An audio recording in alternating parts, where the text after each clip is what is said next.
Bueno, quisiera añadirme al resto de compañeros en el agradecimiento al colegio por esta iniciativa de ¿Quién? iniciativas La de chica éxito de... se lo y doy. permitirnos Así. participar en ella. La presentación va a tener un formato de comunicación científica dividida en dos partes. El análisis económico de la implantación de un sistema profesional farmacéutico asistencial de seguimiento de parámetros del síndrome metabólico y con la misma metodología el análisis económico de una reforma integral y traslado de farmacia, con este esquema.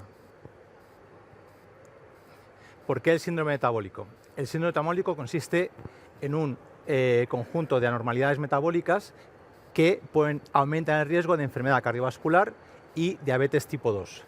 Tiene una elevada prevalencia, más del 30% de la población, y la OMS establece que la cardiopatía isquémica es la mayor causa de muerte en el mundo, 16%, con un aumento exponencial desde el año 2000 al 2019. El control del síndrome metabólico es clave para prevenir la enfermedad cardiovascular. ¿Cómo se diagnostica el síndrome metabólico? Por la presencia de al menos 3 de estos 5 criterios, de estos 5 parámetros, por encima de estos valores. Primero, la glucosa en ayunas, el perímetro abdominal o el índice de masa corporal, la tensión arterial, los triglicéridos y el colesterol. Lo importante para la farmacia comunitaria: todos estos parámetros pueden ser determinados en la farmacia de una manera sencilla, rápida y económica. El objetivo de esta presentación, como he adelantado antes, es el análisis económico de la implementación de este servicio profesional farmacéutico de seguimiento del síndrome metabólico y, a su vez, con el mismo criterio, el análisis de las medidas tomadas en una reforma integral y traslado de farmacia. Estableciendo dos periodos, en el primero del 19 al 22 y en el segundo en el año 23, para evitar los sesgos que pudieran ser confusores. Selección de pacientes del estudio. Cualquier paciente que desea controlar sus parámetros de riesgo en el seguimiento del tratamiento, que los médicos les aconseje pruebas de autocontrol, un enfermo crónico que detecta pequeños cambios en su salud y, en general, pacientes que puedan acudir a la oficina de farmacia por sobrepeso, fumadores, hipertensos, etc. Estas pruebas se realizan en una gota de sangre con un diagnóstico de química seca y se emplea. Antiguamente el aparato se llama Reflotron, actualmente se llama Cobas, puesto que el Reflotron está discontinuado. Para su autocontrol y seguimiento por parte de los pacientes se diseñaron una serie de tarjetas que facilitaban su entendimiento y el control de los resultados. Como decía, el diagnóstico de este síndrome metabólico es sencillo, económico y rápido en la oficina de farmacia. Simplemente hace falta una báscula que analice, que te pueda dar el índice de masa corporal, un tensiómetro, un Reflotron, o en este caso un Cobas, y lo que es más importante para nosotros, consideramos que los servicios profesionales farmacéuticos asistenciales no pueden ser gratuitos, tienen que ser accesibles para los usuarios, pero tiene que haber una cierta corresponsabilidad en los pacientes. Estos eran los precios que tenían estos servicios: accesibles, pero no gratuitos. Este es el diseño de las tarjetas de seguimiento.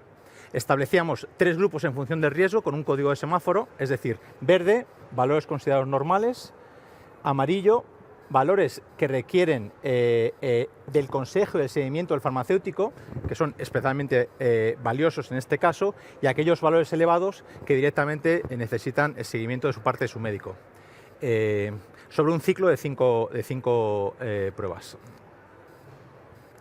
En paralelo, estos resultados se correlacionaron con la actividad, con la evolución de la actividad de la farmacia.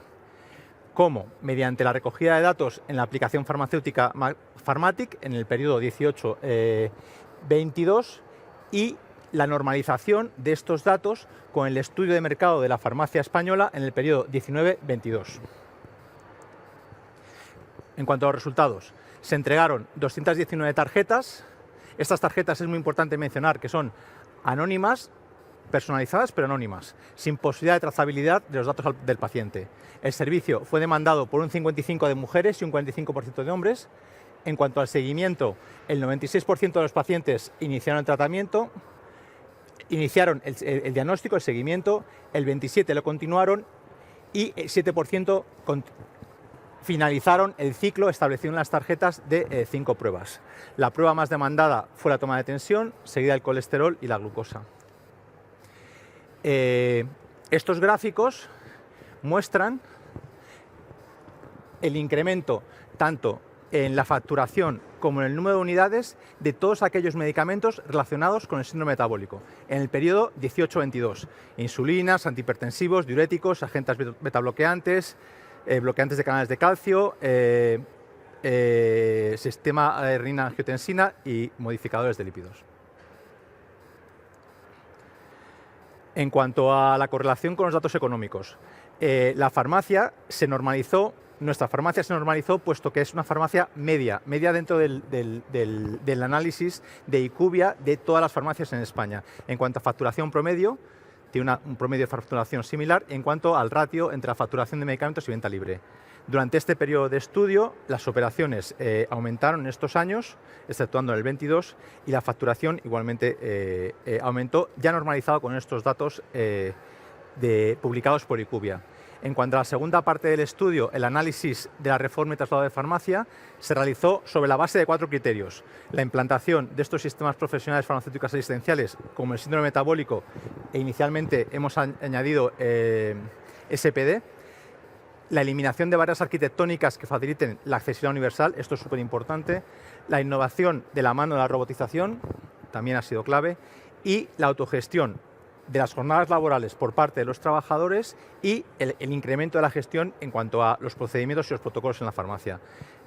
Todo esto repercutió en el año 23, igualmente con un aumento de la facturación y el número de operaciones superior al 10% después de normalización. Las conclusiones del estudio es que el desarrollo de la innovación en la farmacia, la innovación, la investigación, los servicios profesionales farmacéuticos asistenciales es beneficiosa en términos de salud, porque previene la enfermedad y podría reducir el gasto farmacéutico, que planteamientos sanitarios asistenciales, no necesariamente comerciales, repercuten positivamente en la cuenta de resultados de una oficina de farmacia y facilitan la sostenibilidad de la farmacia comunitaria, mejoran la fidelización de los usuarios y fortalecen la oficina de farmacia frente a otros competidores no sanitarios y el intrusismo profesional. Quisiera acabar esta presentación agradeciendo a todos los participantes, el equipo que ha participado en la farmacia, con los alumnos prácticas, un curso de gestión y de dirección de farmacia que hice y todas las empresas participantes en esta presentación. Gracias por su atención. Gracias, Pedro. Un placer.